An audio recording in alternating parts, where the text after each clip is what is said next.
What are the impulses of the digital industry for tomorrow's world? Yeah, the broader challenge with that question is that we haven't necessarily seen popular culture relate and amplify the new technologies in a way that feels like is a moment. Yeah. And what I mean by that is, yeah, we had cinema, we had television, we've had mobile phones, and now we have these other wearables, but there's so many variations to that there's not just one anchor, which also means it's much harder. Yeah. So when we talk about, by the way, this entire industry for the last 1,000 years has talked about disruption, but it's the only industry that doesn't really want to disrupt. So where I find it to be fascinating, where I find it to be fascinating is that I think there's a moment where we almost calm down. Technology is continuing to fragment, but the way we connect with people doesn't. It's just the connection type is different. And what I mean by that is, as humans, our needs are consistent, but our behaviours are changing.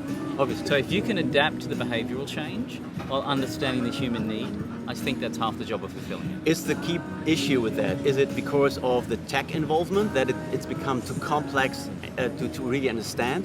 Or is it the consumer itself who is so dramatically changing that compared to the former generations, is this a completely new shift, or does it come together, or is there a third aspect which I can't see? What makes it so difficult? What's the complexity? The complexity really comes down to, I think, a few things. One, if you think about the business of IoT, which is the Internet of Things, but really the Internet of anything. Yeah. I saw a stat which was 127 different IoT devices launched per second. Wow. And so if you think about that, there's an enormous amount of ways that you think you're going to connect. So if you've got digital devices that aren't en masse, and you've got mass advertising which is not being seen anymore. Yeah. So we're in a world where we want advocacy over awareness, but how's it going to happen? It can only happen with those micro interactions. So as opposed to mass awareness type connecting, we need micro niche experiences that make us feel like we are better understood.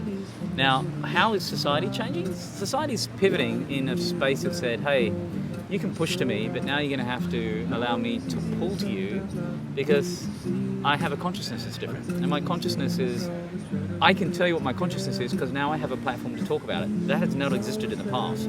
So brands are playing catch up to conversation brands, which is old school. What they need to do is leap to, how do I make it a commercial brand? How do I make it a commerce brand? How do I feel like, if we're in a world where personal expression is a new form of entertainment, how do I make sure these people have the tools to do that in a way that they feel like they're an ambassador of my brand? It's a totally different paradigm.